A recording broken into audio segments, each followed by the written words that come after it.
जय हिंद स्टूडेंट्स। कक्षा सप्तम द्वादश पाठ विद्या धनम, यानी विद्या ही धन है।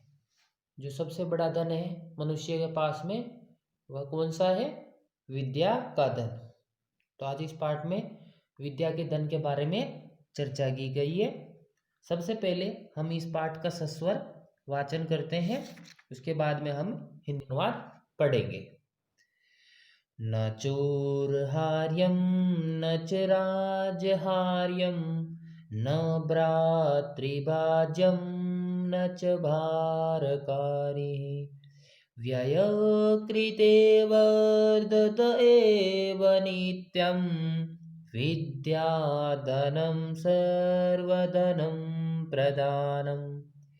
विद्या नाम नरस्य रूपमधिकं प्रच्छन्नगुप्तं धनं विद्या भोगकरी यशः सुखकरी विद्या गुरूणां गुरु विद्या बन्धुजनो विदेशगमने विद्या परा देवता विद्या राजसु पूज्यते न हि धनं विद्या विहीना पशु। केयूराणि विभूषयन्ति पुरुषं हारान् चन्द्रोज्ज्वलः न स्नानं न विलेपनं न कुसुमं नालङ्कृता मूर्धजः वाण्येकासमलङ्करोति पुरुषं या संस्कृता धार्यते क्षीयन्तेऽखिलभूषणानि सततं वाग्भूषणं भूषणं। विद्या नाम नरस्य कीर्तिरतुला भाग्यक्षये चाश्रयः धेनुकामदुधारतिश्च विरहे नेत्रं तृतीयं च सः सत्कारायतनं कुलस्य महिमा रत्नैर्विना भूषणं तस्मादन्यमुपेक्षयं सर्वविषयं विद्याधिकारं कुरु। ये इस पाठ का सस्वर वाचन हुआ। अब हम इस पाठ का हिंदी अनुवाद करते हैं।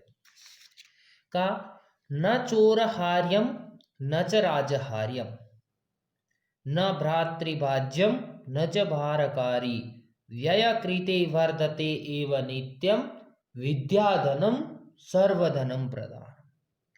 न चोरहार्यम न च राजहार्यम, न तो इसे चोरों के द्वारा चुराया जा सकता है और न ही राजा के द्वारा छीना जा सकता है, न च राजहार्यम। और न भ्रातृभाज्यम न च भारकारी, और न ही भाइयों के द्वारा बांटा जा सकता है, और न च भारकारी, और न ही यह बोझ बढ़ाता है।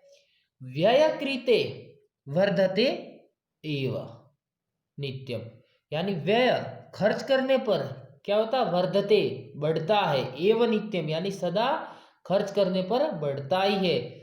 इसलिए कहा कि विद्या धनम सर्वधनम प्रदानम, यानी ये विद्या रूपी धन है जो सभी धनों में श्रेष्ठ है, सर्वधन प्रधान है। तो इस श्लोक में यही हुआ कि ना तो इसे चोरों के द्वारा चुराया जा सकता है, न राजा छीन सकता है, न भाइयों के बीच में बांटी जा सकती है, न ये बोझ बढ़ाता हो, और व्यय करने पर यह हमेशा बढ़ता है। और इसलिए कहा कि विद्या रूपी जो धन है वह सभी धनों में क्या है? श्रेष्ठ है, प्रधान है। दूसरा श्लोक का विद्या नाम नरस्योपम अधिकम, यानी विद्या नामक जो वस्तु है मनुष्य का अतिरिक्त रूपमधिकम यानी अतिरिक्त सौंदर्य है। और कहा प्रच्छन्न गुप्तम धनम, और ये छिपा हुआ सुरक्षित धन है।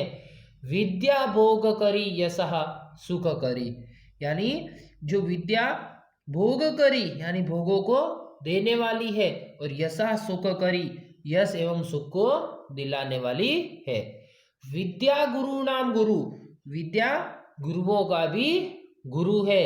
विद्या बंधु जनो विदेश गमने, और विद्या क्या है, विदेश जाने पर विद्या किसके समान है, बंधुजना यानी भाई के समान है। विद्या परा देवता, और विद्या ही सबसे बड़ी देवता है। विद्या राजसु पूज्यते नहीं धनम, यानी राजाओं में क्या होती है, विद्या पूजा होती है, धन की नहीं। यानी राज दरबार में या राजा के सामने विद्या की पूजा होती है, ना कि धन की। और विद्या विहीना पशु, और विद्या से जो रहित है वो मनुष्य किसके समान है, पशु के समान है। तीसरा श्लोक का केयूराम न विभूषयन्ति पुरुषा, यानी मनुष्य को न बाजूबंद और हारान चंद्रोज्वला, और न ही चांद से उजले हार, न स्नानम और न ही स्नान, न विलेपनम न लेप लगाना, न कुसुमम और न फूल, और न अलंकृता मूर्धजा, और संवारे हुए बाल भी नहीं सजाते। यानी जो मनुष्य सजता है, सज धज के रहता है, यानी ना तो मनुष्य को क्या बाजूबंद, नहीं चांद से उजले हुए हार, नहीं स्नान, न लेप लगाना, न फूल और संवारे बाल भी नहीं सजाते। यानी उस मनुष्य को क्या सजाते हैं, कहा कि वाण्ये का समलंकरोति पुरुषा या संस्कृता धार्यते, यानी जो संस्कार युक्त वाणी का यानी वाणी धारण की जाती है वही क्या करती है, समलंकरोति पुरुषाम, यानी वही मनुष्य को सजाती है। क्षीयन्ते खिल भूषणानि सततम, और सारे क्या होता है, क्षीयन्ते यानी जो आभूषण होते हैं वह क्या हो जाते हैं, फीके पड़ जाते हैं। फिर क्या कहा कि वाग भूषणम भूषणम, यानी वाणी रूपी गहना ही जो मनुष्य का है वह सच्चा गहना होता है। चौथा श्लोक का विद्या नाम नरस्य कीर्ति रतुला भाग्यक्षये चाश्रय, यानी विद्या नाम नरस्य कीर्ति रतुला, विद्या जो नामक पदार्थ है मनुष्य का क्या है, कीर्ति रतुला यानी यश, कीर्ति कहते हैं यश को, अतुलनीय यश है मनुष्य का। जो विद्या नामक जो पदार्थ है वह अतुलनीय यश है। भाग्यक्षय चाश्रय, और भाग्य के कमजोर हो जाने पर भी वह क्या बनती है, विद्या सहारा बनती है। फिर कहा धेनु काम दुगा रतिश्च विरहे, यानी कामधेनु, जो कामधेनु होती है उसे हम अभी उसके समान सारी कामनाओं की क्या है, पूर्ति करने वाली है। कौन है, विद्या है, कामधेनु के समान। फिर कहा विरहे नेत्रम तृतीयम चसा, और वियोग के समय, दुख के समय में वह हमारे लिए क्या है, तीसरा नेत्र है। विरहे यानी जब हम दुखी हो जाते हैं तो वह हमारे लिए एक तरीके से तीसरा नेत्र है। जिस प्रकार दो मनुष्य के पास में आंखें होती है देखने के लिए, उसी प्रकार विद्या भी हमारा दुख के समय में तीसरा नेत्र बन जाता है।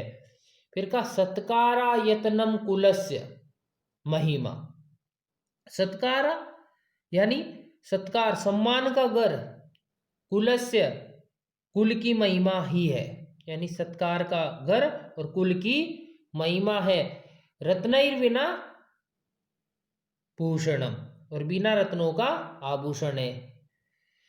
तस्मात् अन्य उपेक्षयम सर्व विषय, तस्मात् इसलिए, अन्य उपेक्षयम सर्व विषयम, इसलिए अन्य सभी विषयों को छोड़ करके हमें क्या करना चाहिए, विद्याधिकारम गुरु, विद्या पर हमें अधिकार करना चाहिए, हमें विद्या बढ़ानी चाहिए।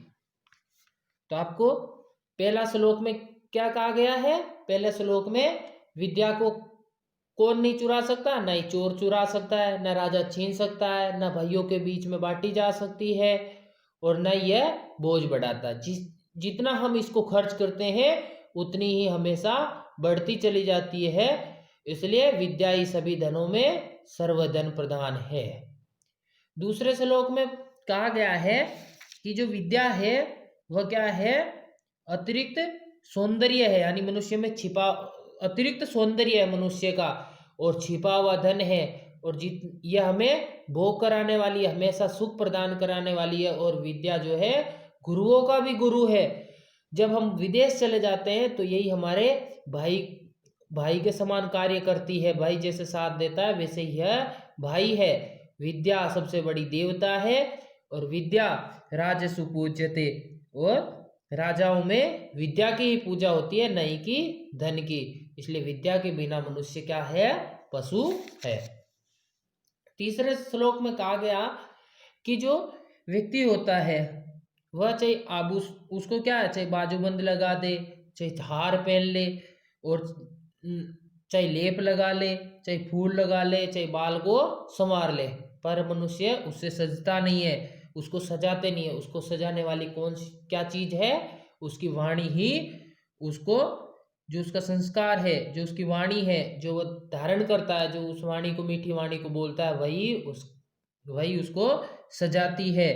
और क्षीयन्ते खिल भूषणानि निशतम, और उसके सारे आभूषण फीके पड़ जाते हैं, और वाणी रूपी गहना ही सच्चा उसका गहना है। चौथे श्लोक में सरलता से समझाया गया है कि जो विद्या है नामक पदार्थ है वह मनुष्य का अतुलनीय यश है, और भाग्य के कमजोर हो जाने पर वही आश्रय देती है। जैसे कामधेनु गाय होती है, वह सभी कामनाओं की पूर्ति करने वाली होती है, विद्या भी उसी कामधेनु के समान है। और वियोग के समय, दुख के समय में वह क्या, एक तरीके से वह हमारा तीसरा नेत्र है, तीसरी आंख है। सम्मान घर का कुल, और कुल की महिमा भी है, और बिना रत्नों का आभूषण है। इसलिए हमें उसकी उपेक्षा, दूसरे विषयों की उपेक्षा करके, उन विषयों को छोड़ करके हमें विद्या पर अधिकार करना चाहिए। तो इस पाठ में विद्या के बारे में बहुत महत्व बताया गया है।